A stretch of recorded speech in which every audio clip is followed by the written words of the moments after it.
How's everybody going, guys? This is Aaron. Today I'm gonna show you an updated Battlewasp deck profile as of today, December 29, 2019. So let's start off with the main monsters. I'm playing three of Sting the Poison. Obviously, I think this is the most important card out of the monsters because not only it is a tuner for a synchro based deck, but it also allows you to special summon, or rather, add one Battle Wasp monster from your deck to hand. So I can easily combo off whenever I draw this. So the poison. Next would be cards, monsters that can special summon themselves. First, sorry, I'm playing two. Pin the Bullseye. You can special summon this during your main phase as long as you control an insect monster. Yep. And then three copies of Jingle the Attacker. I'm playing three of these because whenever I draw Sting, and I was able to add this to my hand, special summon it, and combo this off with Azusa. Next would be Arbalest the Rapid Fire. Play also a tree. If I already have milled a lot of Battle Wasp monsters in my graveyard, I can normal summon this and target one level to a lower, special summon it back. So that's pretty cool. And if this is destroyed by the opponent's card, I can special summon one Battle Wasp monster from my header deck. Then two Dart the Hunters. These just are just I just like this for this fact that you can discard this from your hand if your Battlewasp monster destroyed another monster, and inflict effect damage to your opponent equal to the original attack of that monster. So I like to combo this off with Combo Charge, which we'll see later on. Then we'll go to the other monsters. There's starting with the hand traps, two Ash Blossoms, obviously to stop off your opponent's combo. One goes over to destroy a card your opponent controls if it activates its effects. One red blossoms from Underroot. Because, like I've said, it's a synchro based deck, so if your opponent is heavily reliant on links, you can attribute this and banish one from your grave, which is very cool. And you get special summon one synchro monster from my graveyard. Very sweet, just to banish one of the opponent's cards. Cryonical, Cryonical though, just an extender if a wind monster is destroyed in our field. Speedroid engine, I haven't got the complete set of this, so currently I'm playing Malicious Magnet to further extend my combo for Synchros, and Rubber Blade, which has a cool effect of special summoning it if the monster is special summoned to my field. Next, we'll go to the spells. Starting off with 3 Revival Swarm, which is like a monster reborn, and its second effect is you can banish this from your graveyard. Target one insect monster you control and cannot be destroyed by battle or card effects until the end of the next turn, which is very cool. So I play 3 of these. 2 of Summoning Swarm. I used to play 3 of these, but figured out this might get tricky, especially if you draw this in the early parts of duel.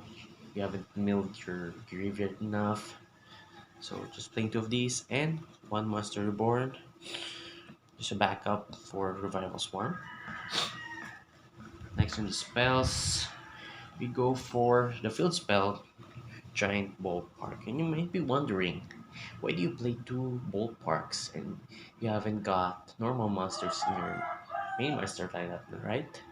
Well, I just like it for extra protection, and also uh, it enables me to mill my graveyard whenever opponent declares an attack. And just um, I wouldn't take any battle damage, and I control level 4 insect monster from graveyard, from hand to graveyard rather. Sorry, from deck to graveyard. I'm so sorry.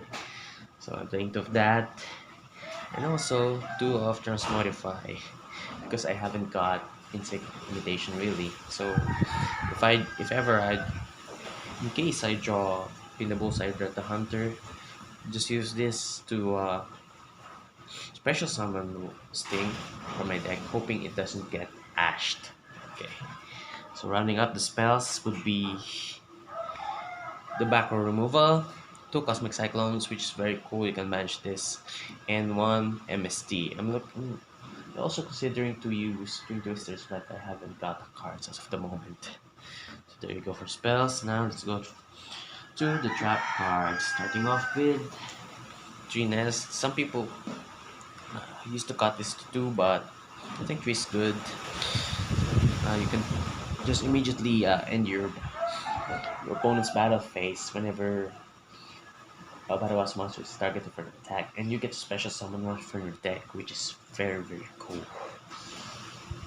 Next are just your utility cards, Mirror Force for protection, Ward Tap, just Counter Trap, and Goes and Match.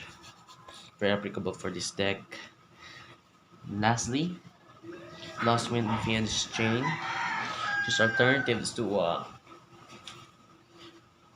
just to put to just to disable your opponent monster's effects. Very cool. Now let us go to the extra deck. Starting off with Azusa the Ghost Bow. Sorry, it gets pretty windy here. Azusa the Ghost Bow, which is also a tuner. Really cool. It's an effect uh, when Battlewasp monster you control other than Zuza destroys a monster. And if this is in your grave, you can just special summon it, and its first effect, which is if opponent takes effect damage from another Battlewasp monster, you can inflict damage to your opponent equal to the attack of that Battlewasp monster. Which brings us to Halberd. Halberd the Charge. Yes. Halberd the Charge, you can have it's a quick effect, you can have the attack of your opponent if its original attack is equal or higher to that of Halberd. It's very cool. So you can use these two together to inflict lots of damage to your opponent. Sorry, I'm playing 3 of Halberd actually. Next, playing one of Hammerhand Pouring Bow. This one really does deal a lot of damage to your opponent. 2800 beat stick, attack twice in a row if synchro summon using a synchro monster, Azusa. Very cool.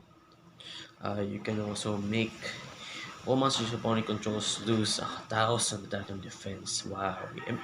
In case you haven't uh, done battle damage to your opponent during your battle phase, you can inflict 200 damage to your opponent for each Battle Wasp monster in your graveyard. So imagine if you have a lot of Battle Wasps already in your graveyard. That's a lot of damage there. Then the boss monster, Ballista the Armageddon. I don't use this one too often. Just like it's a level 12 Psycho monster, and it inflicts piercing battle damage. Yeah, nothing much here. So just playing one of this. Now let's go to the links. True Great Flies, since the Master Rule 4.5 or 5, whatever you want to call it, will come out this April 2020. I'm playing unlimited supply of links, just 2 Great Flies, just in case I haven't got the tuners and the non-tuners enough to execute a Super Summon. There you go.